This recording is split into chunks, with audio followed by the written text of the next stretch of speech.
Seigneur, à toi la gloire pour l'éternité. Oh, toi qui es ressuscité, Seigneur, et nous sommes ressuscités dans ta résurrection. Non seulement tu es ressuscité, mais tu es également assis dans les lieux célestes à la droite du Père, au-dessus de toutes choses. Et cette assise est la preuve manifestant, Seigneur, le fait que tu as vaincu toutes choses et que toutes choses te sont soumises. Et toi qui règnes sur tout, tu as donné pour chef suprême à l'Église qui est ton corps, la plénitude de toi qui remplit tout en tous. Nous voulons te rendre grâce ce soir et nous voulons te dire merci, Seigneur. Merci pour ce nouveau mois, Seigneur, le mois d'octobre. Un mois de gloire, un mois de bénédiction, un mois d'accomplissement du plan merveilleux du Père dans nos vies. Amen. Un mois de prospérité, un mois de santé divine. Amen. Un mois où la gloire, l'opinion révélée du Père est manifestée en nous. Amen. Nous voulons te rendre grâce, nous voulons te dire merci, Père. Merci. Tu as déclaré que ce mois, tu vas nous révéler, Seigneur, l'ennemi sur nos pieds. Amen. Nous voulons te rendre grâce pour cela. Parce que toute définition d'inimitié est vaincue au nom de Jésus. Amen. Toute opposition est vaincue au nom de Jésus. Amen. Et nous te bénissons parce qu'en toi nous triomphons et nous triomphons toujours. Amen. Ta grâce et ta gloire, Seigneur, nous donne d'aller de gloire en gloire et de force en force. Amen. Et rien, Seigneur, ne pourra réussir à nous nuire. Parce que tout ce qui essaiera de nous nuire, Seigneur, a déjà été vaincu dans ta puissance. Nous te rendons grâce et nous te disons merci pour cela. Merci parce que nous sommes plus que vainqueurs. Nous marchons dans la santé pendant ce mois. Aucun de nos enfants ne tombe malade. Nous ne perdons pas ce que nous avons, mais nous gagnons et nous ne perdons pas. Nous prospérons et nous ne régressons pas. Au nom puissant de Jésus. Amen. Nos enfants, Seigneur, vont de sagesse en sagesse, de force en force. La compréhension du Christ, Seigneur, se manifeste dans leur vie. Nous prions, Seigneur, ce soir pour toutes les familles représentées dans ce ministère et tous les enfants qui vont à l'école. Nous déclarons ta grâce et ta bénédiction dans leur vie au nom de Jésus. Amen. Père, nous te disons merci. Ta présence en nous fait toute la différence. Nos regards ne sont que sur toi, Père.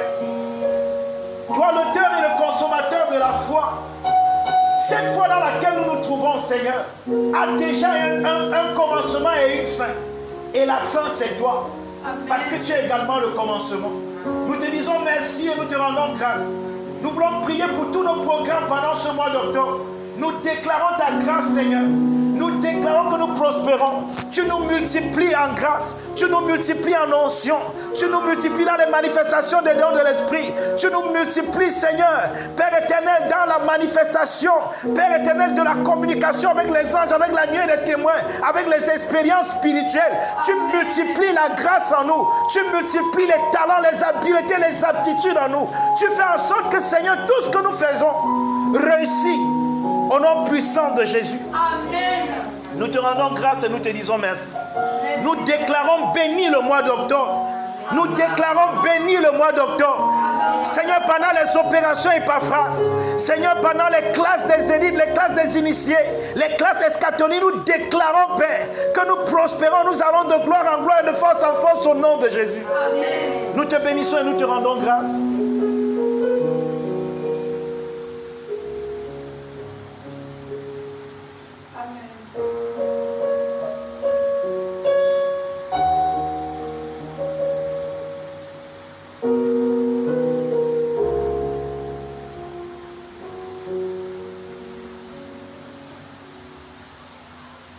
Comment te dire ce que je ressens? Tes bienfaits sont trop grands. Du fond de mon âme coulent des larmes qui traduisent mes silences. Comment te dire ce que je ressens? Tes bienfaits sont trop grands. Du fond de mon âme coulent des larmes qui traduisent mes silences. Que ma vie soit une fleur, un parfum pour toi, Seigneur. Que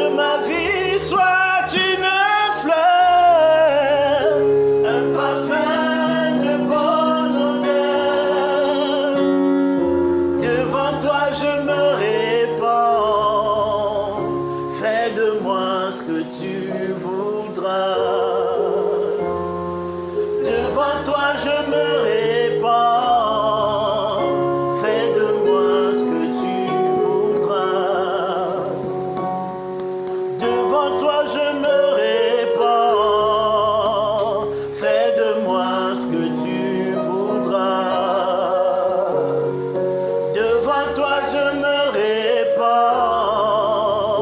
Fais de moi ce que tu voudras. Devant toi. Seigneur, ce mois d'octobre, c'est devant toi que nous nous répandons. Fais de moi et devant toi je me répands. Fais de moi ce que tu veux. Que ma vie soit une fleur, un parfum pour toi, Seigneur. Que ma vie soit une fleur, un parfum de bonne odeur. Devant toi je me répands. Fais de moi ce que tu veux. Devant toi je me répands. Fais de moi ce que tu veux. devant toi. Je me répands. Santa Yamara Bro Santa Kaya Baraba Sote Paradia Darabra Sete Braïda. Seigneur, devant toi je me répands.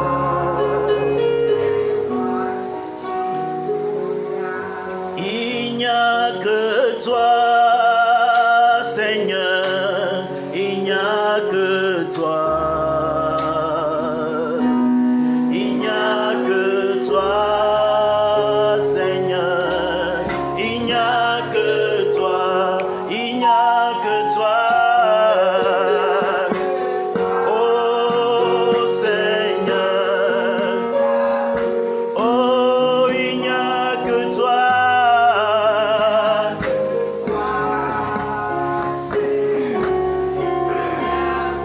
Oh, il n'y a que toi. Oh, oh, il n'y a que toi.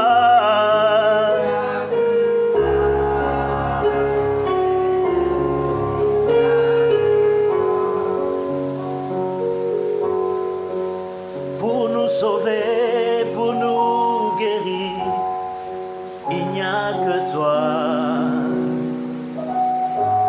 La source de toutes nos ressources, Jésus, il n'y a que toi. En ce mois d'octobre, Seigneur, il n'y a que toi. Dans nos finances, dans nos projets, il n'y a que oh, il n'y a que toi. Oh Seigneur, dans ma vie, il n'y a que toi.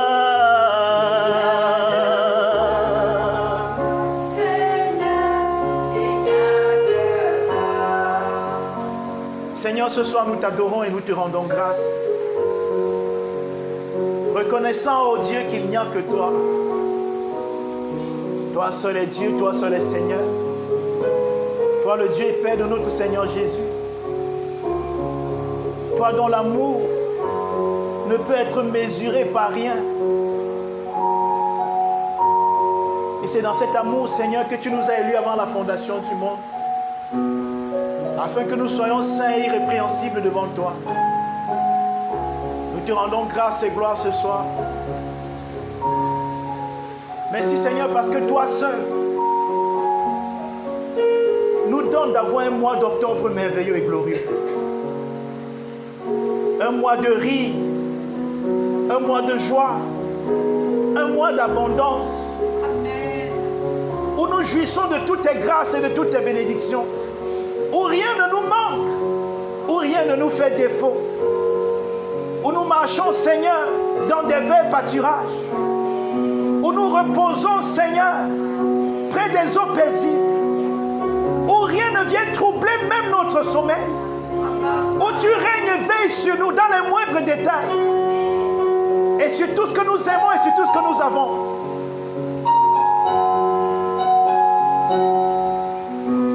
Nous te rendons grâce et gloire ce soir. Merci Seigneur.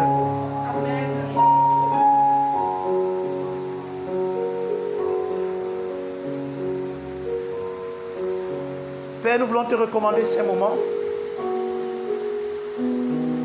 Seigneur, je prie pour moi-même, je prie pour mon frère, je prie pour ma soeur.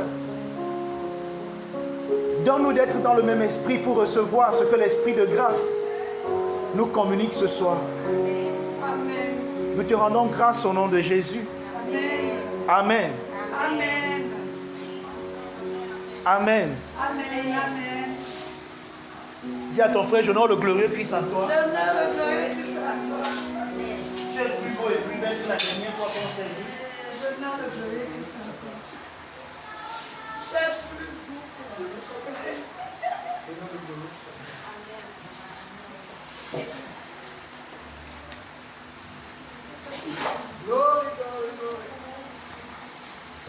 Amen. Amen.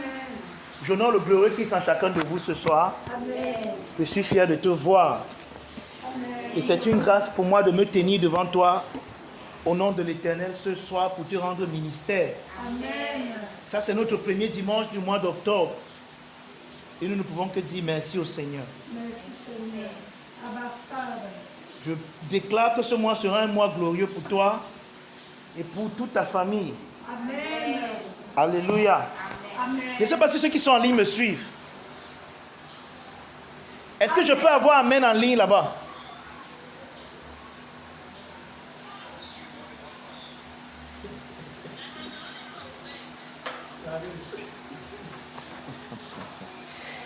Amen. Amen. Glorieux mois d'octobre 2022. Amen. Je n'ai plus besoin de rappeler le thème du mois, n'est-ce pas? Ça a longtemps circulé dans les réseaux sociaux. Amen. Amen. En tout cas, nous continuons un peu le thème du mois passé, mais dans une autre connotation cette fois-ci. Nous allons beaucoup plus parler cette fois-ci. Le mois passé, on a beaucoup insisté sur l'inimitié, mais cette fois-ci, on va insister sur l'ennemi lui-même. Qui est l'ennemi de notre vie? C'est la grande question à laquelle nous allons répondre. C'est pour ça qu'on a dit qu'on va parler de Satan, du diable, des démons. Et je vais commencer très fort mon enseignement ce soir en vous disant que la première chose que vous devez comprendre, c'est que l'ennemi n'est jamais à l'extérieur de toi.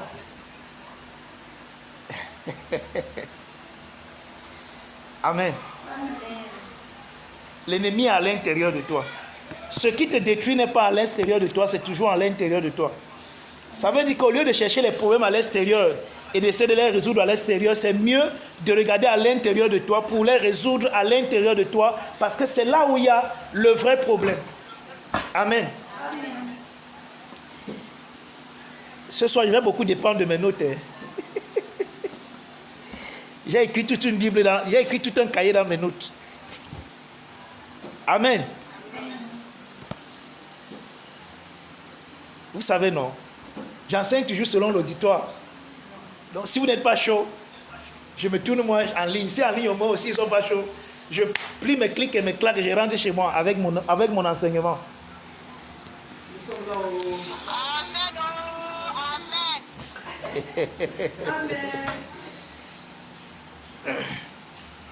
Donc, je vais commencer très fort ce soir en disant quelque chose. Plusieurs personnes disent que le docteur Mangouan dit que Satan n'existe pas. Et que c'est ce que j'enseigne. Vous avez entendu ça, non? Ce qui est très faux. Donc, je vais commencer par infirmer cela ce soir.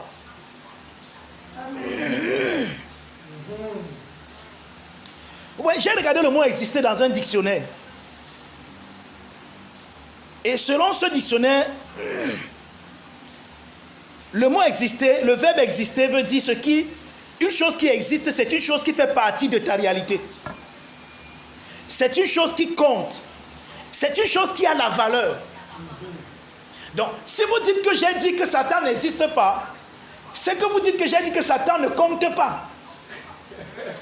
Ou que Satan n'a pas la valeur, n'a pas de valeur. Ou encore que Satan ne fait pas partie de la réalité de plusieurs personnes qui se nomment chrétiens aujourd'hui. Ce qui est faux. Parce que c'est ça le mot exister, c'est ça le verbe exister. Oh, moi, j'ai jamais dit que Satan n'existe pas.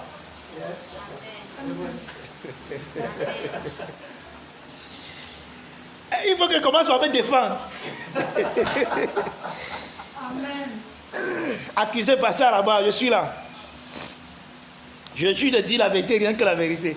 Je n'ai jamais dit que Satan n'existe pas.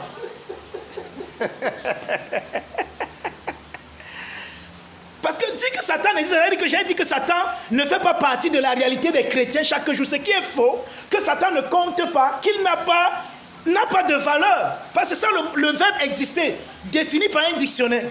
Et moi, je ne peux pas croire ça. Satan compte. Satan fait partie de la réalité de plusieurs personnes chaque jour. En fait même, il y a certains milieux où, si tu ne parles pas de Satan, les gens vont partir. Comme au centre du Christ. Vous pensez que pourquoi à toi là? Ouais. Tout à l'heure, j'étais en ligne à la maison avant d'arriver ici. Et quand le pasteur était en ligne, il a expliqué pourquoi il est en ligne. Il y a quelqu'un là. Et je préfère taire son nom. En fait, je dis même, il est là en ligne, plus riche. Il est en Côte d'Ivoire. Il a dit, yeah. Ah bon? Parce que je suis sûr que lui ne croit pas que le docteur m'envoie. Ah, à Douala, et à Douala, il n'y a pas les gens en présentiel. Wow, c'est un miracle. Et c'est un miracle que je vais raconter très longtemps. Parce qu'un moment viendra quand j'aurai 1000 personnes devant moi. Je vais dire à ces 1000 personnes que ça a commencé, j'étais seul. Amen. Et que, en fait, le zèle que j'ai là était encore le même feu que même quand j'étais seul. Ce qui est bien avec moi, c'est que j'ai divorcé avec le nombre depuis longtemps. Amen. Amen. Amen. Maintenant, regarde, ce n'est pas comme si ça me plaît que nous soyons 2 ou 3 ici, non. Vous savez pourquoi ça ne me plaît pas? Parce que je connais le poids et la valeur de ce que nous avons. Et je sais comment les gens souffrent d'eux et comment ils auront besoin de ça. Et comme je vous ai dit, ce n'est pas mon travail. C'est vous qui ne faites pas votre travail. Donc, je ne me repose de rien. Moi, je mouille le maillot et je le fais bien. J'enseigne les saints en tant qu'apôtre. Oui, il y a des choses que je n'aime pas souvent dire. Et ce n'est pas un nom, l'apostolat. C'est une fonction. En tant qu'apôtre, je mouille le maillot. Je fais mon rôle. Je joue mon rôle bien. C'est pour ça que je ne suis pas moins intimidé par le nom. Ce n'est qu'une question de temps. La mayonnaise, elle va prendre, comme on dit souvent en français. Amen. Amen. Donc Satan existe parce qu'il compte pour plusieurs et fait partie de leur réalité au quotidien. Mon problème n'est donc pas au sujet de l'existence de Satan, mais plutôt de son identité et de la définition de son mode opératoire. Voilà où se situe mon problème. Mon problème n'est pas au niveau de l'existence de Satan. Satan existe. Et je vous dis quoi?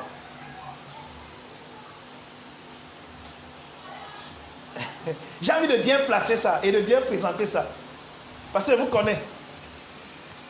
En chacun de nous, il y a une propension de révéler, de manifester la satanification de notre nature.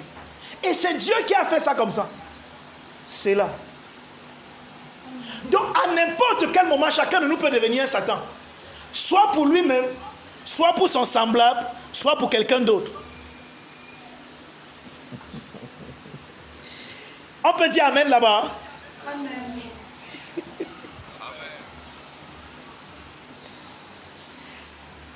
Donc, mon problème n'est donc pas au niveau de la définition de Satan, mais au niveau de, je veux dire de l'existence, mais plutôt au niveau de la définition de Satan. Comment est-ce que tu définis Satan?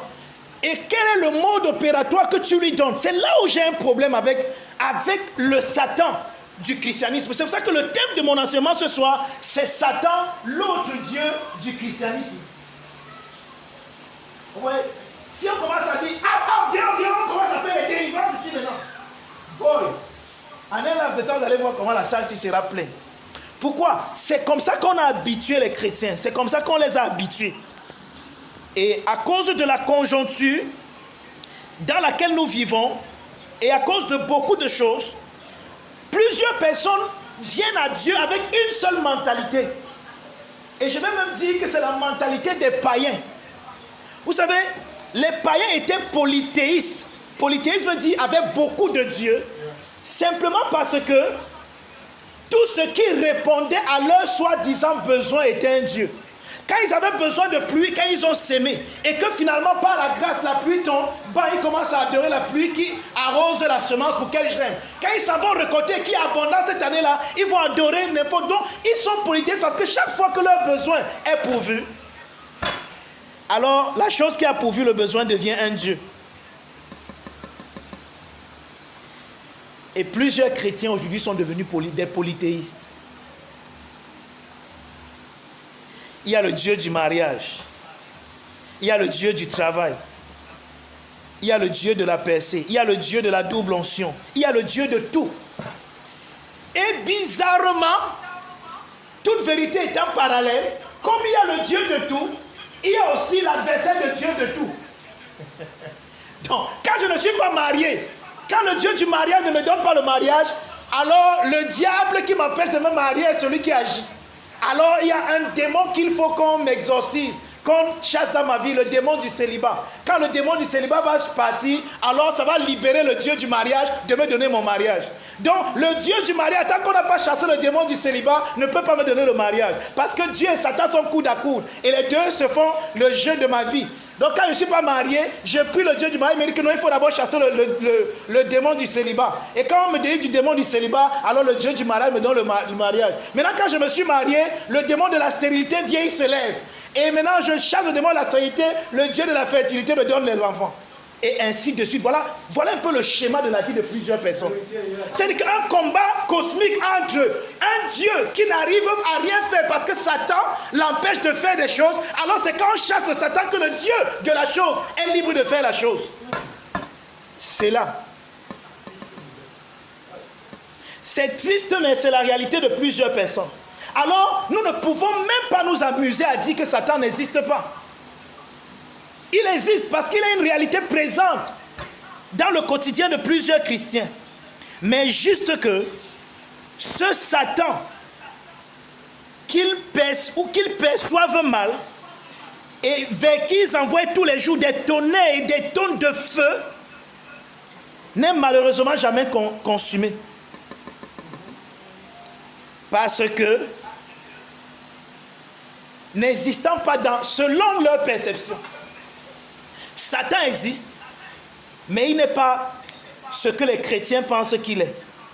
Donc pendant tout ce mois d'octobre, la mission dure que nous avons sera de redéfinir le concept Satan. D'accord? Nous allons redéfinir le concept Satan en touchant les passages bibliques, en les expliquant, où le mot Satan, démon et diable apparaissent. Afin que les hommes comprennent enfin qui est Satan. Vous savez, ce que vous ne pouvez pas définir, vous ne pouvez pas combattre, entre guillemets, s'il y a même le combat. Ça, je me place dans l'optique où il y a le combat. Parce que même ça, je ne crois pas à la grâce de Dieu, on va toucher ce mois. Si ce n'est pas les dimanches, on va choisir un temps parmi les classes qu'on fait et on touchera quel est le combat du chrétien. Je crois que ce ne sera même pas le dimanche parce que le dimanche on n'aura pas le temps de toucher. Donc pendant les classes, que ce soit la classe des initiés ou alors une classe, on va essayer de toucher le combat du chrétien. Je pensais que ça devait être une bonne nouvelle pour quelqu'un. Ouais, Seigneur. Priez beaucoup pour moi, hein, les gars. Je cherche toujours mes fils de pluie.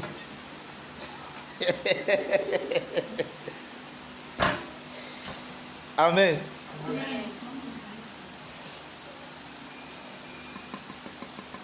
Donc, parce que nous avons échoué d'identifier Satan selon la révélation divine contenue dans le recueil, dans ce recueil qu'on appelle la Bible, nous avons créé un Satan selon l'interprétation des occurrences et l'avons servi comme la réalité à l'Église par des autosuggestions que plusieurs ont achetées. Donc parce qu'on a échoué de définir Satan tel que présenté dans la révélation biblique, nous avons créé notre Satan. Et aujourd'hui dans les milieux, plusieurs personnes sont convaincues, sans aucun doute, que les problèmes et les difficultés auxquelles ils font face ont une seule source, Satan, ce qui est faux. Et si vous avez lu le résumé de l'homélie que je vais faire aujourd'hui, et c'est vrai que ça j'ai gardé ça pour la fin, 60% dans ta vie, c'est Dieu qui te résiste, ce n'est pas Satan. Donc en fait, oui, Satan te résiste.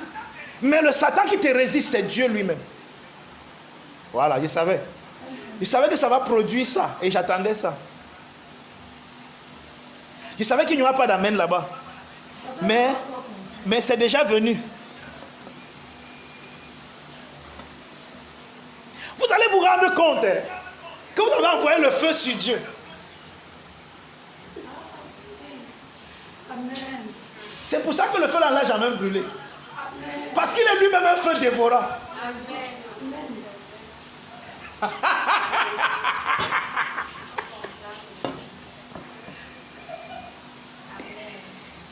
Ouais.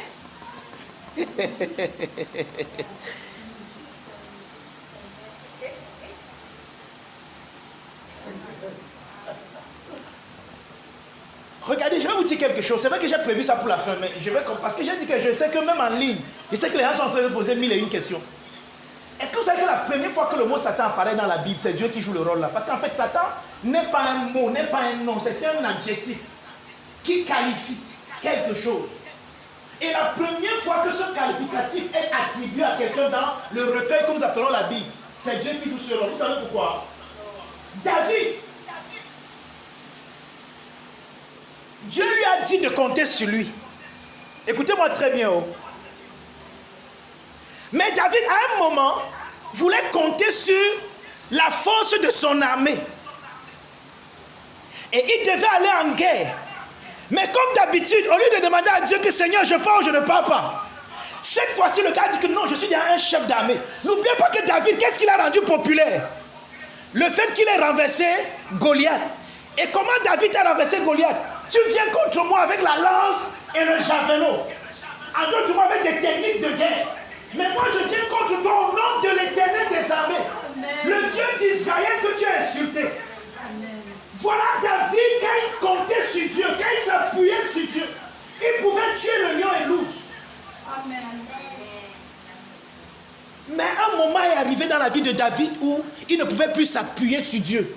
Maintenant, il voulait compter sur les chars, sur les armées. Alors David veut faire le dénombrement des gens qu'il a. Dieu lui dit non, ne fais pas le dénombrement. Mais David s'entête et il s'en va faire le dénombrement. Et on nous dit donc, quand on raconte la même histoire dans Deutéronome, on dit que Dieu le résista. En fait, on dit que Satan le résista. Et dans Deutéronome, on explique que c'est Dieu qui le résista. En d'autres mots, ça veut dire quoi? Chaque fois que ton cœur veut s'écarter de Dieu, veut s'éloigner de Dieu, Dieu qui t'aime va résister à cet éloignement. Et cette résistance, cette opposition, c'est ça qu'on appelle Satan. Amen. Amen. Ah, dis donc. Heureusement que j'enregistre. Je prêche plus bien que... Maintenant, toi, tu vas voir comment tu veux avancer dans un domaine. Mais c'est comme si on a mis les... Vous appelez ça comment en français? On t'a mis les bâtons dans les roues. Ça n'avance pas. Et tu dis que Seigneur, au nom de Jésus, tout esprit de stagnation, tout esprit de Galilée qui m'empêche d'avancer, qui me fait tourner en rond, je t'envoie le feu. Dieu dit qu'envoie, c'est moi-même le feu dévorant. Je vais te résister. Donc au nom de Jésus, tu envoies le feu sur Dieu. Parce que tu n'as pas compris. Et c'est comme ça qu'on a enseigné à l'église aujourd'hui, bien aimé. Ouais, comment j'écris parce que je n'ai pas le micro. Puisque ma voix va même se casser bientôt. J'espère qu'il y a au moins l'eau pour avoir. Parce que ma voix va déjà se casser. Vous me faites crier, il n'y a pas le micro. Amen. Amen. Donc parfois, ce n'est pas entre guillemets Satan. C'est être cosmique qu'on t'a appris à voir qui te résiste. Je vais être franc avec vous. Et je l'ai dit dans une de mes vidéos, les gens ont trouvé que j'étais trop dur. Mais je vais encore le redire. Parfois, tu n'es pas marié, pas parce qu'il y a un démon dans ta vie. Parfois, c'est juste toi-même qui n'es pas encore prêt. Dieu sait que tu n'es pas prêt. Oh, et comme Dieu t'aime, il te prépare et il t'apprête à cette noble tâche. Pour que demain, tu n'aies pas des douleurs émotionnelles parce que tu as fait un mauvais mariage ou un mauvais choix. Alors Dieu te prépare avec cet homme, avec cette femme digne, qui pourra recevoir ce qui se passe dans le foyer. Mais toi, tu as passé le temps à prier, à lier les démons, et tu n'as pas travaillé ton cœur. Tu n'as pas travaillé ton caractère. Amen. Et pendant que Dieu te résiste et tu ne te maries pas, toi tu lis les démons de célibat. Tu es déjà allé dans toutes les églises. On a déjà chassé tous les démons. Jusque-là, il n'y aura pas mariage. Jusqu'à ce que tu sois prêt, que tu comprennes ce qu'il faut faire. Amen. Amen. Est-ce que c'est bon maintenant? Vous êtes encore devenus mes amis? Parce que tout à l'heure, vous me détestiez.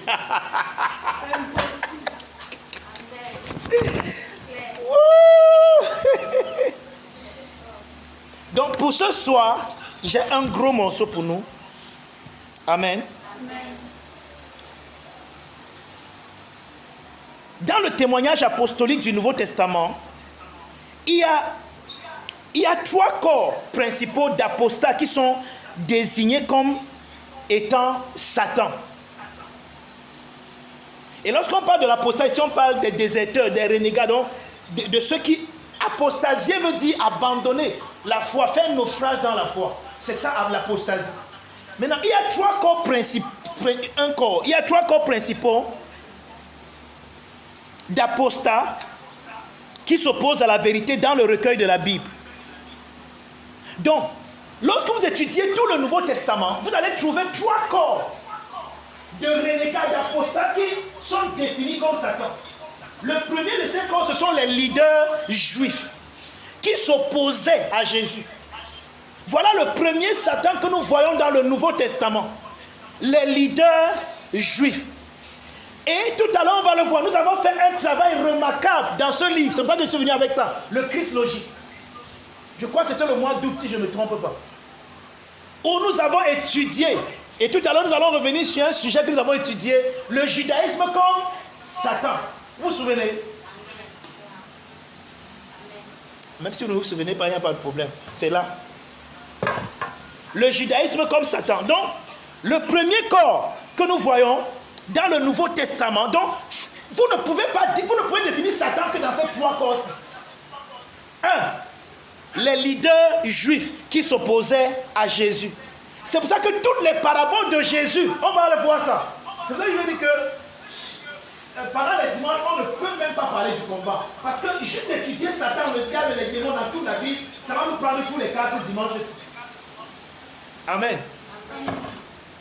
Vous êtes encore là? Et on m'avait abandonné. Donc, le premier corps, ce sont les leaders juifs. Quand Jésus, par exemple, raconte, on va y aller.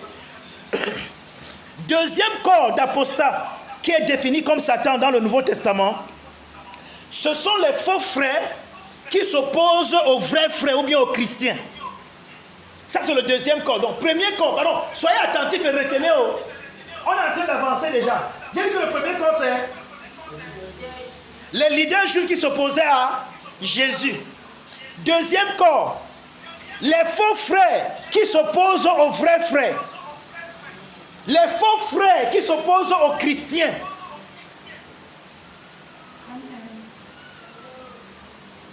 C'est bon? Troisième corps. Les faux systèmes et institutions religieuses qui s'opposent au système de foi divin. Faux systèmes et institutions religieuses qui s'opposent à la foi divine, au système de Dieu, au système de croyance divine. Donc, voilà les 3 domaines. Et c'est sur ça qu'on va s'étendre pendant les 3 semaines qui vont venir. Donc, on va étudier Satan parce qu'il n'y a que là-dedans que nous voyons l'opposition et Satan. 1. Les leaders juifs. Et je vous dis, les gars, sincèrement, on a fait un travail extraordinaire dans cet ouvrage. Voilà. Le judaïsme comme Satan, 4e partie, 5e partie.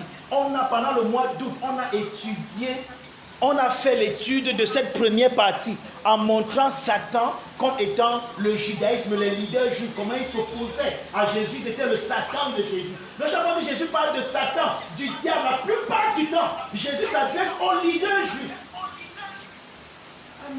La plupart de ces paraboles, chaque fois qu'il parle de Satan, l'opposant, Jésus n'avait pas le concept que nous avons de Satan aujourd'hui, un être cosmique quelque part qui s'oppose au plan de Dieu. Non.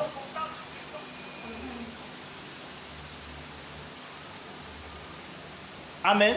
Amen. C'est bon. Amen. Deuxième niveau, c'est les faux frères qui s'opposent aux vrais frères. Paul dit par exemple que certains de ces faux frères épient leur liberté pour pouvoir les rendre encore, les amener encore une fois de plus dans la servitude. Et ça, c'est l'un des niveaux dans lequel nous sommes aujourd'hui. Dès que tu commences à prêcher la vérité sur certains sujets, à rendre les gens libres, à ne plus les rendre dépendants de quoi que ce soit, on commence à te taxer des noms, à te donner des sobriquets, à te donner des étiquettes. Et troisième niveau, les faux systèmes et institutions religieuses. Et quand je parle des systèmes et institutions religieuses, vous ne savez pas comment ceci est profond. Il y a des milieux aujourd'hui où l'institution repose sur, entre guillemets, ce qu'ils appellent la délivrance. Ça veut dire que du matin au soir, de lundi à dimanche, les gens sont à l'église tous les jours pour chasser un soi-disant Satan qui les empêche d'évoluer. Et suivez mon regard, ils sont très fidèles. Les gars ne ratent pas un culte. Vous savez de quoi je parle? Je dis, les gars ne ratent pas un culte. Parce que le culte que tu as raté là, ça peut être que c'est là-bas que ta délivrance se trouvait.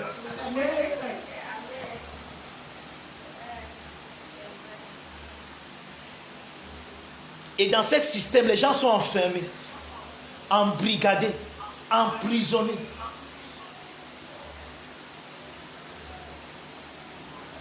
Pas des choses qui les lient.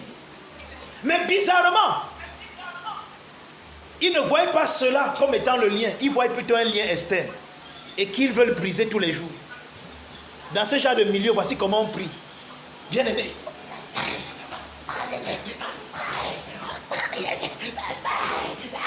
Imaginez-vous 10, 100, non, 10, 20, 30, 40, 50, 100 personnes en train de faire comme ça.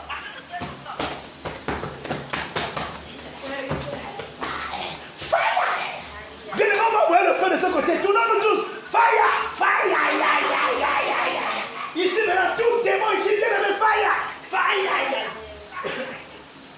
Regardez, ces choses fonctionnent dans notre génération parce que le cœur de l'homme n'est plus tourné vers les choses de Dieu, mais tourné vers ses propres choses.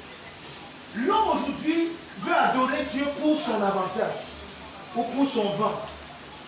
Savez que là où on ne fait pas ces choses, les gens ne trouvent pas leurs intérêts. Et jusqu'à ce que les gens désapprennent ce mensonge pour apprendre la vérité, ne vous en faites pas. Nos églises ne seront pas toujours pleines.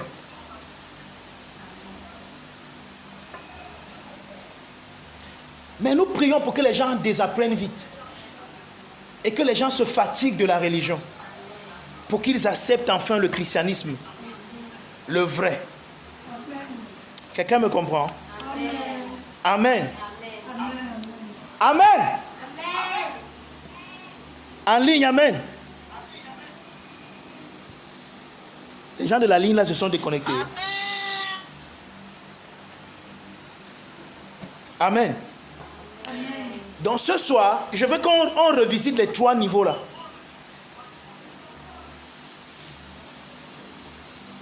Regardons d'abord le judaïsme comme Satan. Et ça, on va le faire dans le christologique du 2 août. Je ne peux pas avoir fait un puissant travail comme ça, je souffre encore. Amen. Ça, c'est un travail, vous ne pouvez pas imaginer. Amen. Amen. Donc, je vais vous montrer comment les leaders juifs, dans la plupart des évangiles, Matthieu, Marc, Luc et Jean, chaque fois que le mot Satan est cité, regardez bien. Vous allez voir compte que ça a à voir avec le judaïsme. Donc là, je vais vous donner clair. Je vais vous donner ce qui est clair ce soir. Parce que tu vois, les gars, là, leur musique, non, maintenant, ils doivent encore crier plus fort. Ouais. Aie pitié de moi, Seigneur.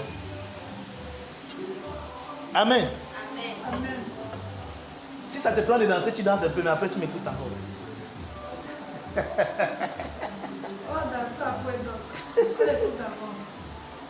Donc, ici nous avons par exemple dans Matthieu 13, verset 38 à 40, Jésus explique la parabole de la semence. Et il dit ceci: le champ c'est le monde. La bonne semence ce sont les fils du royaume. L'ivraie ce sont les fils du malin.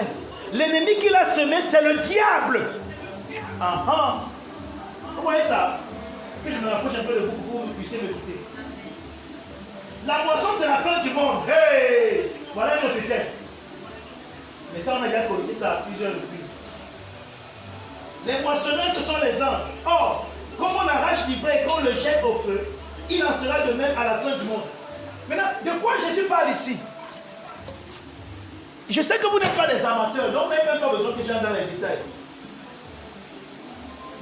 Le mot ici, ça parle de Aeon qui veut dire l'âge là. Amen.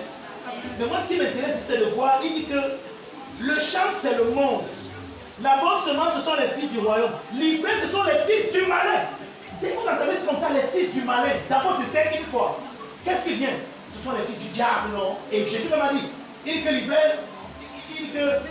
l'ivraie, ce sont les fils du malin et l'ennemi qui a semé l'ivraie, c'est le diable. Il y avait un homme dans une église, il disait pas le diable, il disait que le diable. Donc le diable. Hey, j'espère que mes téléphones enregistrent, je suis en train d'enregistrer le message ici. Donc, regardez, quand il dit le mot malin d'abord, c'est un mot qu'on a mal compris. Nous, dans malin, on a vu quelqu'un qui fait le mal et qui est l'auteur du mal. Bon, le mot malin, c'est le même mot que Jésus emploie dans la prière. Notre Père qui est aux cieux, délivre-nous du malin. Ça vient du mot grec poneros. Et poneros veut simplement dire lorsque tu es devant une chose que tu as essayé de faire et tu n'arrives pas. Et à un moment tu te fatigues d'essayer de faire. C'est ça poneros. Donc poneros dit celui qui est rempli de fatigue, il a tellement travaillé qu'il est fatigué parce qu'il n'arrive pas à atteindre l'objectif. Or, je vous pose la question. Qui sont ceux qui étaient fatigués et chargés d'essayer de faire quelque chose qu'ils n'ont jamais pu réussir à faire? Les Juifs. Et c'était quoi? La loi. Acte 15, verset 10. Pierre dit aux Juifs, faites attention, ne mettez pas sur les disciples un jour que ni nous, ni nos pères, on n'a pas pu porter. Donc le malin ici fait référence à la loi qui te dit que ne touche pas, mais tu as le désir de toucher ce qu'elle t'a dit de ne pas toucher. Tu veux toucher, mais tu fais les efforts pour ne pas toucher. Les efforts à ne pas toucher, c'est ça qu'on appelle le malin. Amen.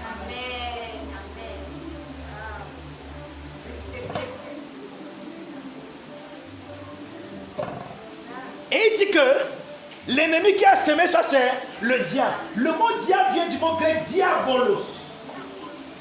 Et ça vient de deux mots. Dia qui veut dire à travers. Comme diagnostic, à travers le gnosis. Diaphragme ou média. Partout il y a dia, ça veut dire que c'est à travers. Ça montre un intermédiaire, dia. Et ballo qui veut dire la chute. Donc tout ce qui est entré à partir de la chute, c'est ça le diabolo. C'est ça le diabolo. C'est ça le diable. Amen. Et qu'est-ce qui est entré à la chute? Par qui la chute est-elle venue? Adam et toutes ses œuvres. Maintenant, qui sont les représentants sur la terre pendant ce temps-ci où Jésus est en train de parler? Qui sont ceux qui sont les fils de la sémence du serpent? À qui est-ce que Jean-Baptiste a dit, voyant venir à son matin beaucoup de pharisiens et de sadducéens, il a dit, race de vipères. Jean les connaissait. Fils du malin, on oublie pendant le proto-évangile, il y a deux postérités. La postérité de la femme et la postérité du serpent. Et tout au long de l'écriture, nous voyons ces deux postérités cheminer ensemble. D'ailleurs, on voit Caïn qui est venu tuer Abel. Et on sait ce que cela veut dire parce qu'on a expliqué ça ici. Amen. Amen. Donc nous voyons ces deux postérités. Et dans Jean 8, Jésus a une conversation extraordinaire avec les Juifs. On dit que, à partir du verset 32, on dit que plus cru en lui. Et Jésus dit aux Juifs qui avaient cru en lui que si vous persévérez, vous continuez dans ma parole, vous serez réellement mes disciples. Vous connaîtrez la vérité et la vérité vous affranchira. Les gars se sont fâchés quand ils ont entendu quoi. Comment tu peux dire que la vérité nous affranchira? C'est pas que nous sommes la prophétie d'Abraham. Nous n'avons jamais été esclaves de personne, nous sommes libres depuis. J'ai dit ok, je suis d'accord. Vous êtes libres, c'est vrai. Mais en ce qui concerne la procédure d'Abraham, je ne suis pas très sûr. Parce que si vous étiez les enfants d'Abraham, vous ne vouliez pas me tuer parce que Abraham a vu mon juge, c'est le juge. Écoutez, on dit bien que les juifs qui avaient cru en lui, les soldats qui ça a commencé à lui, disait à partir du verset 30. On dit que Jésus s'adressait aux juifs qui avaient cru en lui.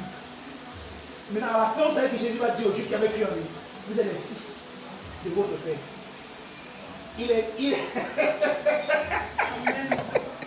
Il est menteur depuis le commencement. Il ne se tient pas dans la vérité. On dit bien, lisez comment le texte a commencé au verset 30. Au verset 38, Jean 8. On dit que Jésus s'adressa aux Juifs qui avaient cru en lui. Et finalement, ça a fini avec les gars là qui ont cru en lui, qui veulent lapider Jésus. C'est là. La vérité fait mal. Mais le sang ne coule pas. Comme un petit frère m'a souvent dit dans mon quartier. Que la vérité blesse, mais le sang ne coule pas. Donc, pendant tout son ministère messianique, les leaders juifs ont passé le temps à jouer le rôle du diable après Jésus.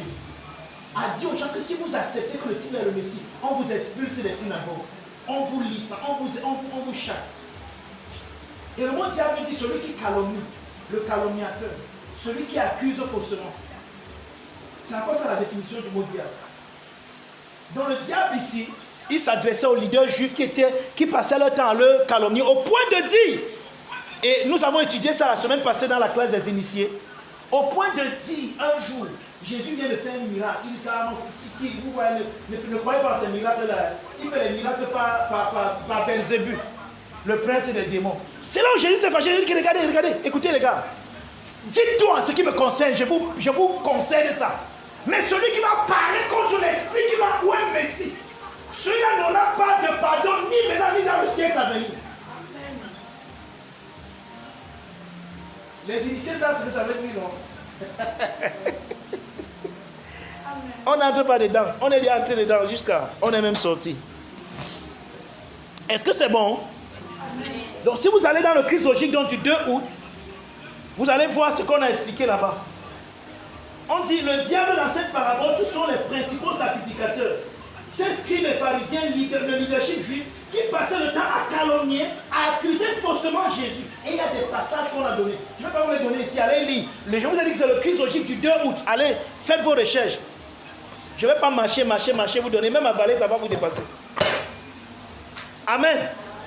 Donc, est-ce que c'est clair pour tout le monde? Donc, la plupart du temps, c'est vrai qu'on va y revenir. Comme on a parlé le mot diable, Satan, dans les évangiles surtout, ça concerne beaucoup plus les Juifs. C'est vrai que c'est excepté quand on dit que Jésus a chassé un démon, il a guéri un malade. On va voir ce que ça veut dire. Mais la plupart du temps, quand on voit le mot Satan et diable dans les évangiles, que ce soit Matthieu, Marc, Luc et parfois même Jean, ça a à voir avec le leadership juif. Si tu es là, tu me dis Amen, on continue. Amen. Waouh. Le temps là s'envole seulement. Deuxième niveau, on a dit que le deuxième niveau c'était quoi? Oh ma fille, tu es merveilleuse. Tu es bénie. Voilà. Donc les faux frères, n'est-ce pas? C'était le deuxième niveau. Je veux qu'on regarde un seul passage, 2 Corinthiens 11, versets 13 à 15.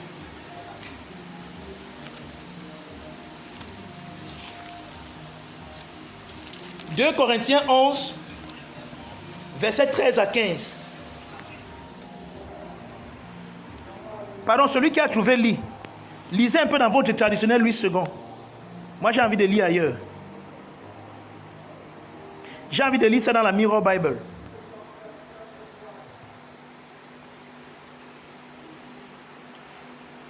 C'est quoi? 2 Corinthiens 11, n'est-ce pas?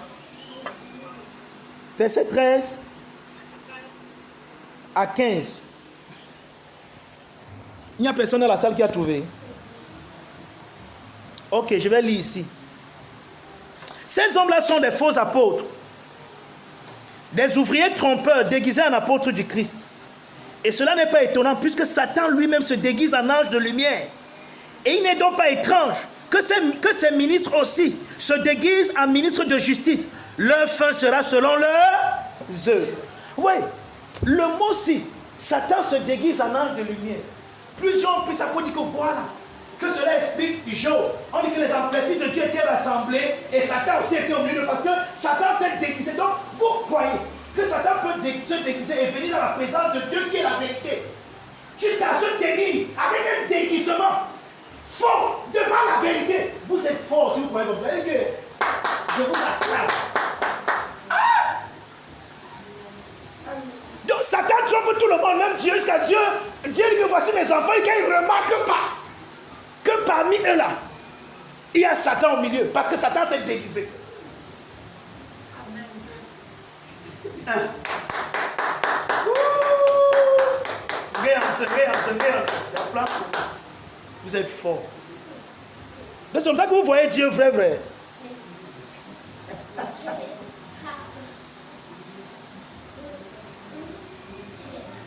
Si vous mettez le passage-ci dans son contexte,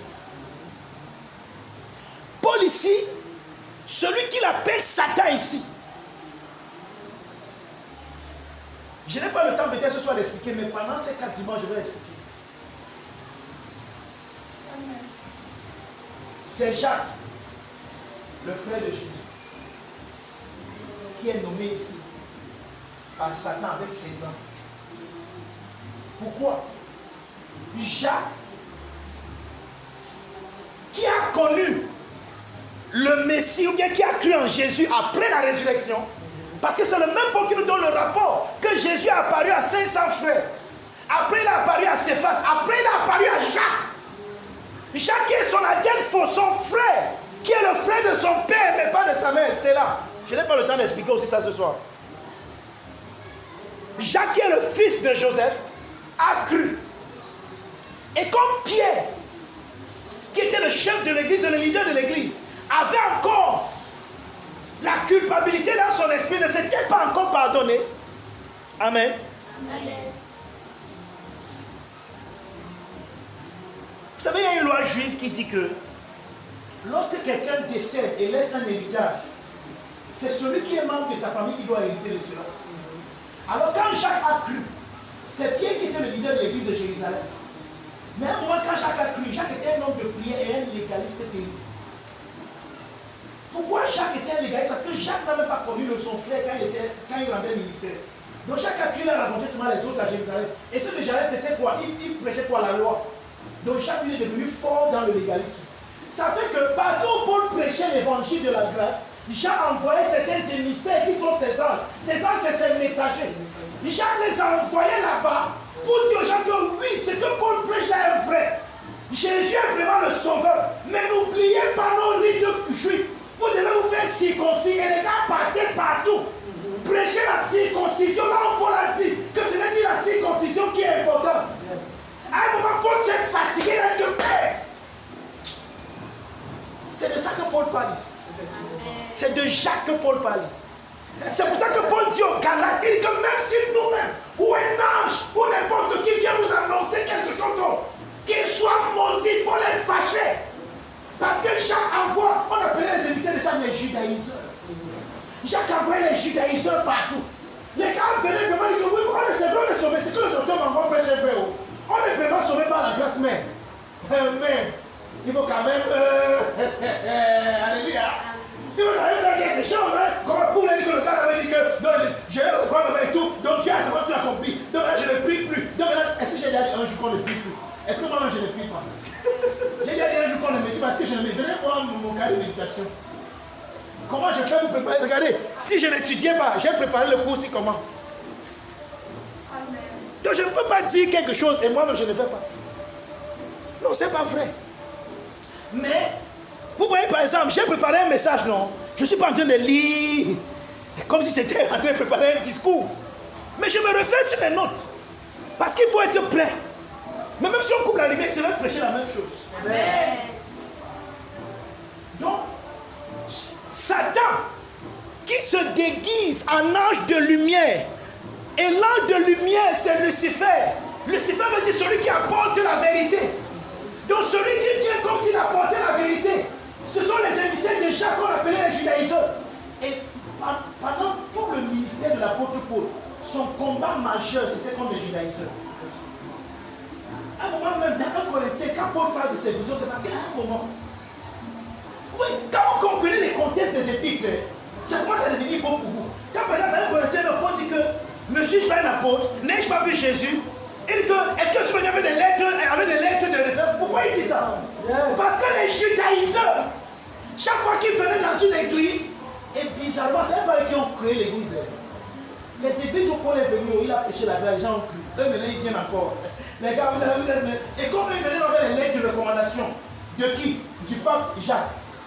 Jacques les envoyait avec des lettres. C'est moi, Jacques, l'apôtre, qui me commande ceci. Donc les gars venaient et disaient que vous voyez. Oh, Paul maintenant, quand il venait, Paul demandait à Paul qui t'a envoyé.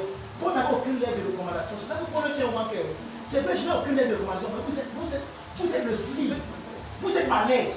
C'est que je n'ai pas besoin de venir avec une lettre pour dire que j'ai l'autorité sur vous. Tout ce que vous êtes, c'est moi qui vous a appris. Tout ce que vous connaissez, c'est moi qui vous a donné. Vous êtes ma lettre. Vous êtes le signe de mon apostolat. Et comme les gars venaient avec des visions, oh, on a vu. À un moment donné, Paul se voyait un peu comme petit. Et on disait que toi-même, qui t'a même envoyé, tu n'avais pas les recommandations, tu n'avais pas les visions. Pour dire que vous voulez que pas les visions. Je connais un homme. Je ne sais pas si c'est dans son corps ou hors de son corps. Qui allait au troisième. Donc le gars dit. Paul, il écrit au Corinthiens tout ça, mais pour se défendre. Quelqu'un me comprend? Paul écrit pour se défendre. Maintenant, regardez. Donc, quand vous ne comprenez pas le contexte, vous n'allez pas comprendre pourquoi. Donc, quand Paul dit, c'est que Satan se déguise. Pourquoi Paul parle d'un déguisement? Ces gens viennent comme s'ils avaient le message de la grâce. Comme s'ils croyaient à la grâce. Mais ils disent un peu aux gens que oui, la grâce est bien, mais ajoutez les œuvres de la loi. C'est pour ça que Paul ici est dur. Paul ici est dur envers eux. Et il ne blague même pas un peu. Amen. Quelqu'un me comprend? Hein? Donc vous voyez, regardez, il y a de tels messages aujourd'hui encore dehors qui s'opposent au vrai message. Ah, le docteur maman vous enseigne qu'on ne peut pas être lié. Attendez quand la vie va. Regardez, bien aimé, je peux vous dire quelque chose. J'ai préparé ce soir pour dire ça. Je ne suis pas un novice dans ce que je prêche là. J'ai fait 7 ans dans une église et j'étais pasteur dans cette église. Je prêchais et je délivrais les gens. Je connais faire ça. J'ai fait 7 ans à prier pour la délivrance des gens. Et aller demander là-bas, j'étais l'un des meilleurs pasteurs à l'époque. Jeune petit, comme j'étais. Jeune même pas le mot, j'étais pas jeune, j'étais petit. J'étais déjà pasteur là-bas et je délivrais les gens. Donc, ne me racontez pas que je ne suis pas un jeune gars qui parce qu'il y a un risque. Le gars là, j'aime bien quand il paie, mais quand la vie va lui montrer, il y a quoi que la vie ne m'a pas encore montré. La vie m'a tellement montré des choses que je ne crois même plus qu'elle va me montrer d'autres choses. J'ai tellement vu de la vie. Si jeune que je suis en âge, j'ai vu tellement de choses de la vie que je ne crois pas. Et les choses de la vie n'ont pas changé mon message et ne le changeront jamais. J'ai dit que je suis arrivé à un niveau où même si le monde s'y va sans dessus, et que maintenant ce sont mes pieds qui vont aller, Dieu va faire que le monde aussi se tourne pour que mes pieds atterrissent sur la terre.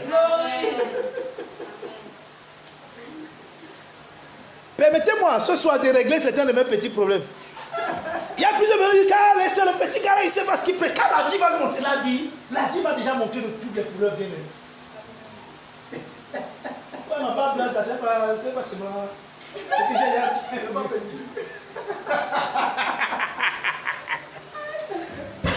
Non mais sérieux, qu'est-ce que je n'ai pas vu? Oui, c'est que parfois, nous ne sommes pas là pour faire l'apologie de tout ce par quoi nous passons. Mais je vous dis la vérité, ceux qui partagent mon intimité peuvent vous dire, la vie m'a montré de toutes les couleurs. De toutes les couleurs. Donc vous savez quoi? Jésus a colorié toutes ces couleurs et les a rendues beaux. C'est ce qu'il s'est fait. Amen. Quand ça vient avec les couleurs, ça fait le désordre. Jésus vient dans ce désordre, il met une petite couleur, ça embellit ça. Amen. C'est ça la définition de ma vie. Amen. Amen. Quand ma vie vient faire un chat avec les couleurs, tu te dis, maintenant le gars c'est fini, c'est tu qui va te tomber. Tu ne sais pas comment ça se passe. Yes. Quelque part tu me trouves encore en train de prêcher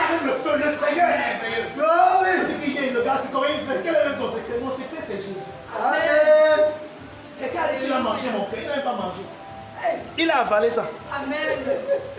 Je ne sais pas le Seigneur. Donc je dis ça pour dire que je ne suis pas un novice dans ces choses. Je ne parle pas de ce que je ne connais pas. Moi, si j'ai été délivré, c'est encore le prix pour moi. Quand j'étais dans les églises de la loi et de la délivrance, j'avais les expériences là. Je rêvais en coucher avec moi la nuit, moi aussi. Je rêvais que je suis dans l'eau avec une famille, je voyais ma femme et mes enfants dans l'eau. À l'époque, je ne pensais même pas me marier. Un jour. Mais parce qu'on m'enseigne tellement que tous les côtiers ont des esprits des eaux. Ils ont les familles dans l'eau. Moi, j'ai rêvé avec ma famille dans l'eau. Et je savais que j'ai besoin de délivrance. Mais là où j'étais en prière pour tout le monde, moi je ne tombais jamais. Et quand tu tombes, tu n'es pas délivré. Donc il marchait partout dans toute la ville de Dola pour chercher la délivrance. C'est comme ça que je suis tombé sur la peau de Dr. Schultz. Et je me suis assis comme ça, comme vous. Pendant un an dans son ministère, tous les testimonies, toute ma vie a changé. Il n'a jamais imposé les mêmes que out. Sors, je te chasse. Sa parole transformait mon intelligence et mon intelligence a transformé ma vie. Amen. Donc ne me racontez pas que le gars s'il ne sait pas. Je sais ce que je dis. Amen. C'est vous qui ne savez même pas qui est devant vous. C'est pour ça que vous faites ça. Moi, il sait. Non. Ils ont dit que c'est. Amen. Amen. Quelqu'un est toujours là? Amen. Permettez-moi de gueuler un peu. J'ai dit qu'il vient régler les problèmes ce soir. Amen. Non, parce que je vous dis, les gens disent n'importe quoi du docteur m'envoie. Oh, le petit gars là. Laissez un jour quand le diable va lui monter. Quel diable? Qui va dire? Entre guillemets, envoie-le. Il va te dire qu'il me connaît. Ça va faire comme quelqu'un de la Bible allait délivrer les gens. On dit que Paul on connaît, Jésus on connaît, toi c'est qui?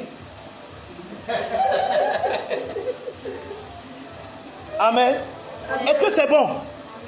2 Corinthiens 11, verset 15, vous avez compris ça? Ah, je voulais lire la miro. Lisons la miro d'abord.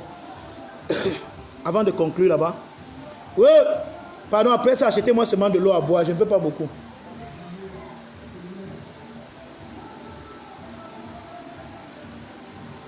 Allons-y. Je vais lire dans la Mirror Bible.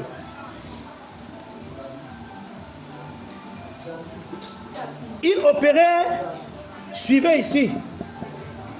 Ils opéraient évidemment sous le déguisement trompeur d'un apostolat avec un agenda caché.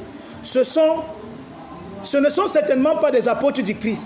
Cela ne devrait pas être une surprise puisque l'accusateur vient souvent camouflé en porteur de lumière. Mais il vient, c'est un accusateur. Regardez, je n'ai aucun problème avec Jacques. Amen. C'est vrai que je ne suis pas aussi d'accord avec Martin Luther qui disait qu'on enlève son épître dans les recueils de la Bible. Et Martin Luther a ses raisons, mais je ne suis pas aussi d'accord avec sa mère. Je n'ai aucun problème avec Jacques. Mais reconnaissons que Jacques était un légaliste. Là, ce n'est pas mauvais. Ce n'est pas faire preuve de mauvaise foi. Vous savez, la seule fois que Paul a fait confiance à Jacques, on l'a arrêté. Ne me faites pas ouvrir le dossier de Jacques maintenant. Amen. Et nous parlons des faux frères, n'est-ce pas? Il y a des Jacques partout. Des gens qui passent le temps à regarder la vie des autres, à les épier pour venir bavarder, pour venir parler. Ça, c'est des Jacques. Ils se déguisent en porteurs de lumière. Regarde, même si tu prêches, le feu sort. Si tu vis comme ça, tu es quelqu'un de tellement méchant. Tu dois te repentir. Et la repentance, c'est que tu dois changer ton disque. Regarde, vous n'allez jamais me voir vous appeler ou bien vous écrire à des heures indues. Non, je ne vais pas le faire. Pourtant, je suis votre pasteur. Même au nom du fait que je suis votre berger, je ne le ferai jamais. Parce que c'est que chacun de vous a son intimité.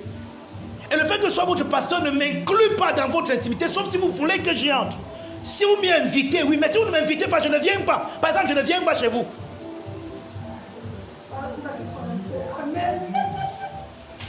Quelqu'un me comprend?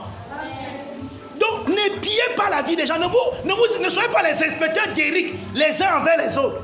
Aïe, oh, la soeur, aïe, oh, maman Joséphine, regarde comment elle fait. Non, c'est sûr que... Donc, n'épiez pas, ne devenez pas le diable. Amen. Ne jouez pas. On a vu dimanche passé que l'accusateur était précipité. Donc, tous ceux qui accusent les gens sont précipités avec lui. Amen. Même si tu ne dis pas Amen, c'est déjà venu. Amen. Hey, le temps là passe comme ça, il n'est pas vu. Allons-y. Troisième. les faux systèmes et institutions religieuses qui combattent le système chrétien. 2 Corinthiens 3, 2 Corinthiens 4, verset 3 à 4. 2 Corinthiens 4, verset 3 et 4. 2 versets seulement. Je vais lire. Dis Amen. Amen. En ligne, Amen.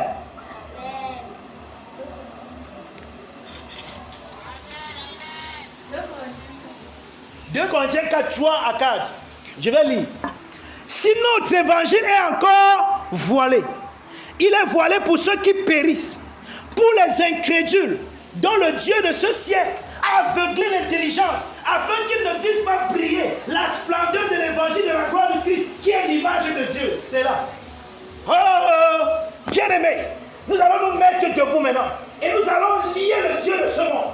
Bien-aimés, tout esprit méchant qui nous empêche d'évangéliser et de gagner les âmes, on va le lier maintenant. Mets-toi debout et puis avec moi. Vous êtes têtus, vous me résistez. Vous êtes Satan bien quoi. Eh maman Joséphine, vous me résistez. Je vous demande de vous lever, vous ne vous levez pas. Qui se détache toujours. Oh, donc si tu le liais, il se liait, tu le liais alors. Lève-toi maintenant, il va se lier. Lève-toi maintenant, lions ensemble. C'est pas tu le liais pas avec moi. Lève-toi, on va le lier ensemble.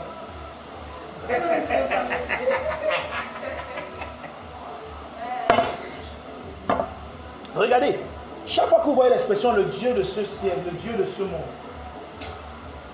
c'est des choses que vous devez expliquer, vous devez être capable d'expliquer au monde. Le Dieu de ce monde, le mot monde c'est le mot Éon. Or le Dieu du monde là c'était qui? C'était quoi? C'était la loi. C'était la loi qui était le Dieu de ce monde. C'est pour ça que Paul dit que si notre évangile est encore voilé, il est voilé pour ceux qui périssent. Et pourquoi ils périssent? Parce que le Dieu de ce monde les a aveuglés, afin qu'ils ne voient pas briller la splendeur de l'évangile de Christ, qui est l'image de Dieu. Donc le Dieu de ce ciel les appelle de voir qu'ils sont l'image de Dieu. Et ils pensent que pour être l'image de Dieu, il faut qu'ils fassent quelque chose. Et plus ils essayent de faire, plus ils se soustraient à l'image de Dieu en eux. C'est aussi simple que ça. Des systèmes qui ont été mis sur place pour nous écarter de la vérité. Et l'église aujourd'hui est une forteresse terrible. L'église, telle qu'elle est définie aujourd'hui, est une grande forteresse. Donc c'est le genre de forteresse, que le genre de prière qu'il faut pour changer l'église ici. Ah, Dieu seul sait. Mais Dieu nous aide. Amen. Donc, c'est tellement clair que je n'ai même pas besoin de lire la Mirror Bible, n'est-ce pas? Colossiens 2, versets 16 à 23. Et c'est avec ça que je vais finir ce soir. C'est vrai que j'avais encore tellement de choses à dire, mais il est déjà 19h, je n'ai pas su. Et j'ai tellement crié que j'ai même déjà soif.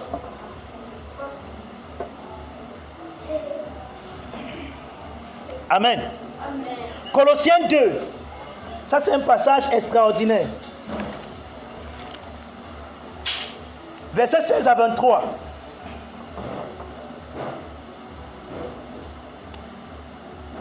Vous dites Amen, je lis. Amen. Que personne d'autre ne vous juge au sujet du manger ou du boire, ou au sujet d'une fête ou d'une nouvelle lune, ou des sabbats.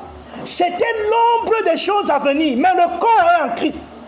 Qu'aucun homme, sous une apparence d'humilité et par un culte des anges, ne vous ravise à son gré le prix de la course, tandis qu'il s'abandonne à des visions et qu'il est enflé d'un vain orgueil par ses pensées charnelles, sans s'attacher au chef dont tout le corps assisté et solidement assemblé par les jointures et des liens, tire l'accroissement que Dieu donne.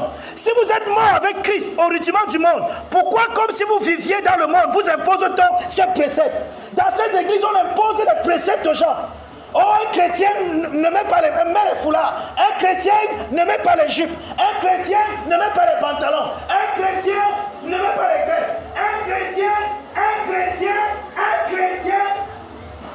et un crétin. Dès que les chrétiens on finit par devenir des crétins.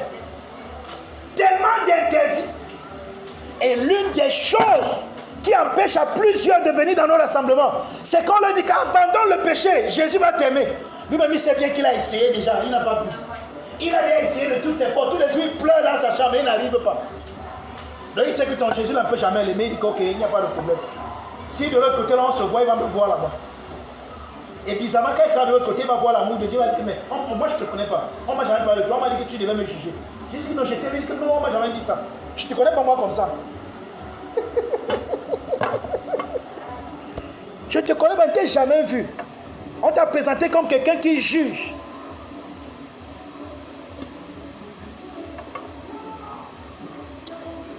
Verset 21.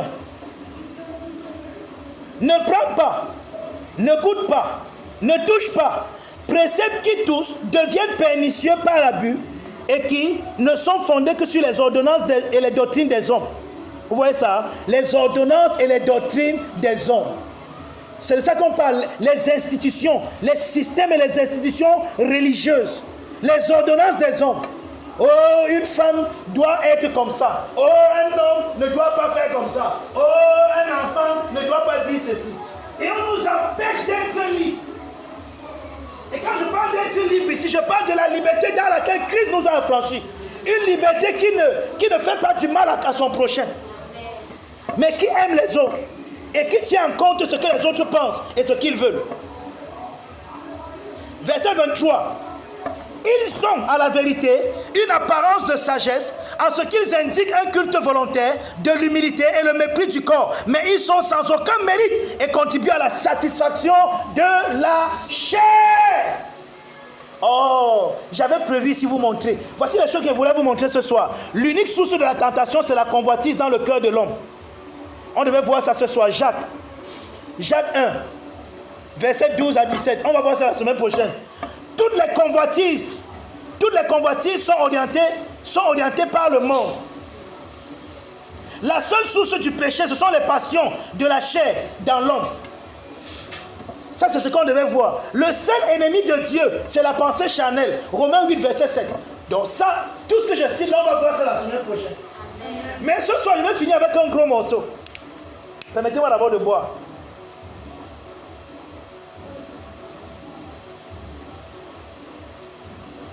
C'est le pasteur Franck qui m'a puni comme ça.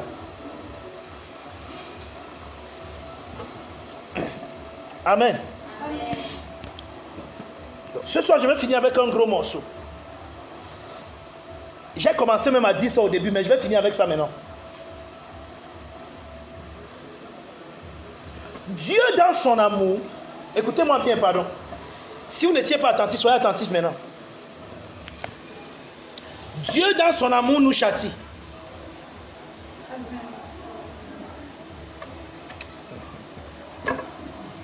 Et je sais, quand vous entendez le mot châtier, vous voyez directement comment vous châtiez votre enfant. Non, c'est pas comme ça que Dieu nous châtie. Bon, j'ai vu une vidéo. Si la vidéo est vraie, on doit punir les maîtres là. Je ne sais pas si vous avez vu la vidéo là dans les réseaux sociaux. Un homme qui fouette les enfants avec le tuyau du gaz. Vous avez vu ça? Comme ça. Wap! L'enfant crie. Boy. Hey. Donc, châtier, ça veut dire quoi? Oui, je vais expliquer, maman. Je vais expliquer. Châtier, c'est punir. Ah bon. En fait, beaucoup de personnes voient le châtiment dans le sens négatif comme punir. Par exemple, quand on va dire que tu t'appelles comment encore là? Kizia. Si tu n'as pas 18 à l'école, je ne te donne pas l'argent de payer. Elle te dit souvent ça. Ah, heureusement, c'est un bon. Pas l'argent. Hey. Si on ne donne pas encore là. Ah, on t'achète plutôt le goûter et tout ça. Ok. Donc, si maman dit que le jour où tu ne laves pas les assiettes, par exemple, tu ne pars pas avec le goûter à l'école, c'est ça qu'on appelle un châtiment. Donc une punition, non. Tu vois, c'est comme ça que les hommes définissent ça. Mais moi, je vais définir ça d'une autre manière. Hein, Kizia? Maintenant, regardez. Justement, le mot châtiment, nous le comprenons comme je viens de le définir. Comme une punition. Mais je vous ai dit une chose. Et je ne vais jamais dire le contraire. Dieu ne punit jamais les gens. Amen. Amen. Vraiment, votre manière d'amener ça là, ce n'est pas encore venu. Hein. Amen.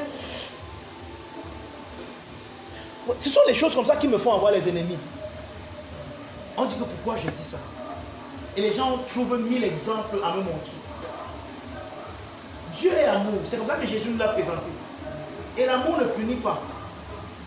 Parce que l'amour ne cherche pas son intérêt. Or, quand je ne cherche pas mon intérêt, mais l'intérêt de celui de l'autre, alors je le châtie. Et le châtiment, là, c'est quoi? C'est pas une punition, mais une correction. Il y a deux grandes différences.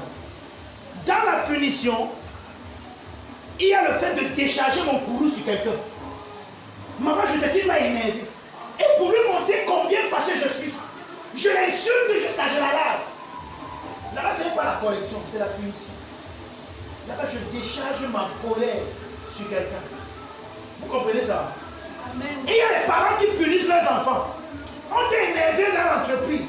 On t'a énervé en journée. L'enfant de tu rentre. Et c'est sur lui que tu viens décharger ton courroux. Maman dit même bonjour papa. Vous savez, nous avant on pensait que les bons papas, c'est les papas nerveux. Si les papas aujourd'hui sont bien, moi je n'ai jamais. En fait, c'est après. Je n'ai pas mon père donc. Papa, je ne sais pas. Tu peux dire ça au père, tu ne sais pas. Tu le sais, on peut dire ça.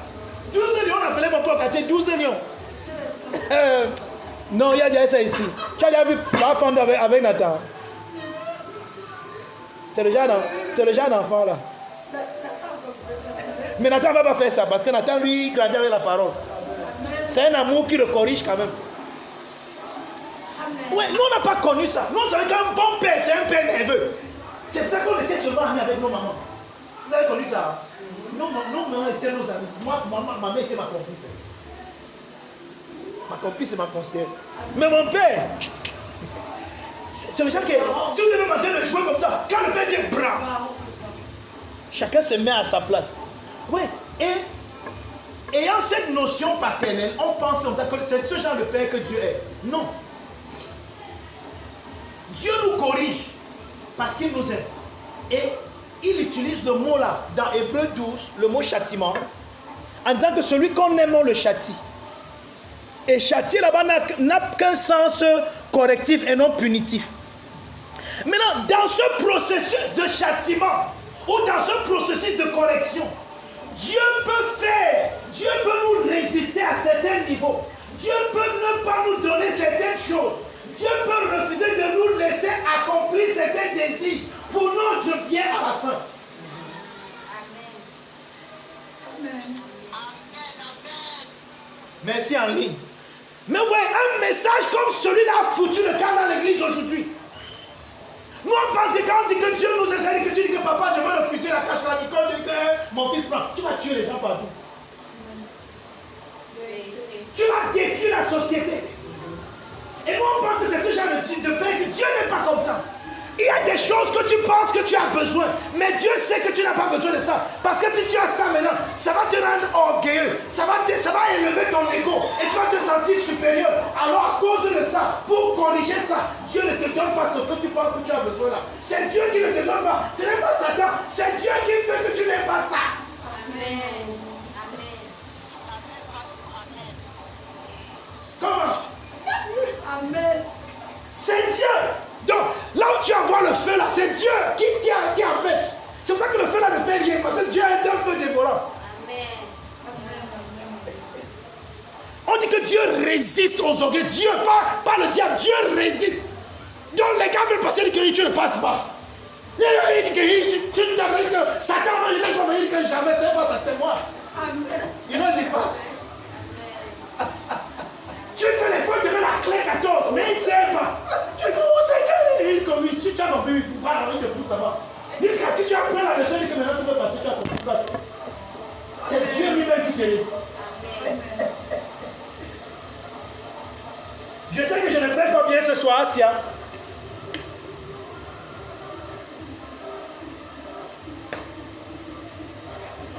Dites-moi Amen. Amen. Je vais attendre la main de tout le monde. Amen. Amen. Voilà. Donc, pendant ce mois-ci, je vais prendre un dimanche où je vais vous montrer comment et pourquoi Dieu résiste à certaines personnes et le plan que Dieu a à résister à ces personnes. Amen. Amen. Regardez, frère, il n'y a aucun être cosmique quelque part qui vous combat, qu'on appelle Satan, il n'y en a pas. Tout ce qui vous combat à l'intérieur de vous. Quand tu travailles ton intérieur, ton cœur, et que ton cœur est droit devant le Seigneur, bien aimé, même si c'est le monde entier devient petit pour toi. Amen. Parce que Dieu sait que ce que tu auras, tu vas l'utiliser à bon escient. Et pendant cette année, on va aussi voir le passage. On avait déjà vu ça c'est même en ligne, dans la phase de la prière, le cours sur la prière, le séminaire sur la prière. Là où il dit que vous demandez, vous ne recevez pas parce que vous demandez mal. Et le mot mal là-bas, c'est le mot kakos, on va étudier ça. Ce qui veut dire demander mal. Et vous allez vous rendre compte que, regardez bien aimé, aussi longtemps que Anne, la femme de Elkana, demandait mal dans le but de satisfaire sa combative pour montrer à Pénina que Pénina, moi aussi j'ai l'enfant, maintenant, si elle avait l'enfant, juste pour répondre à Pénina, c'est qu'on ne parle pas d'elle aujourd'hui. Parce que le genre d'enfant là ne devait pas la mener dans le plan de Dieu. Et aussi longtemps qu'elle était dans cette optique, elle était terrible. Amen. Qui l'a résisté? Dieu. Amen. Je ne veux pas parler de ça ce soir. Je veux seulement vous dire que ça existe. Amen. Pour que vous sachiez que c'est comme ça. Regarde. Dieu t'aime tellement que ce qu'il veut, c'est ton cœur. Et pour avoir ton cœur bien aimé, il peut passer par beaucoup de choses. Il te fait passer par des écoles. Et dans les écoles, vous savez quoi? J'ai prévu ce soir de vous donner l'original de la tentation de Jésus. Mais parce que le temps est passé, je vais faire ça la semaine prochaine. Regardez. Mais je vais jeter le morceau et partir. Vous savez, j'aime ça. Amen. Regardez. Jésus est allé dans le désert. Ce n'était pas un lieu désert dit. Jésus allait à une école qu'on appelle l'école des Esséniens. En d'autres mots, Jésus, dès qu'il a été rempli du Saint-Esprit, dès qu'il a été baptisé, l'Esprit l'a conduit dans le désert. C'est ce qu'on appelle l'Esprit l'a conduit dans le désert. Je vous explique le mot là. Exactement comme acte, où on dit que les gars étaient liés. Le Saint-Esprit dit, mettez-moi à part pour les malades. C'est ce qu'on dit que l'Esprit l'a conduit dans le désert. L'Esprit là-bas, c'est Jean-Baptiste. Vous savez qu'on n'avait pas supporté ça. Ah, c'est ça. Je vais expliquer ça la semaine prochaine. Jean a initié Jésus par son baptême et il l'a envoyé dans son école, l'école des Esséniens. Et quand Jésus a fini l'école, Jésus a été éprouvé pendant 30 ans. Jésus a été éprouvé à la fin. Et c'est cette épreuve qu'on appelle la tentation. Oui, on peut expliquer la tentation métaphoriquement en tant que ça a eu lieu dans notre cœur. Mais Jésus est allé à l'école et il a été éprouvé. Il a vraiment été éprouvé. C'est pour ça qu'on dit qu'il y a une version qui dit que Jésus était là, les anges le savaient, les messagers le savaient. Le service des messagers, c'est qu'il enseignait. Jésus allait à l'école des Esséniens. Quand il est rentré à cette école, maintenant, comme les Esséniens étaient ceux qui avaient le parchemin d'Ésaïe. Quand Jésus est rentré là à la synagogue et il est tombé dans le parchemin d'Ésaïe, maintenant il peut bien interpréter Ésaïe parce qu'il allait apprendre. Amen. Le Fils de Dieu s'est soumis au pailladéa, au châtiment de Dieu, à l'éducation de Dieu. Toi, tu penses que tu peux accomplir ta destinée sans être éduqué. Ask for you. Amen. Pardon, dis donc. Donnez-moi amen, j'ai fini, dis donc. Amen. Ah, donc vous êtes fiers comme j'ai fini, je vous dérangeais vraiment comme ça. Mais dans mon message ce soir vous dérangeait comme ça. Bien aimé, levons la voix, rendons grâce à Dieu, il est 19h, je dois m'arrêter là.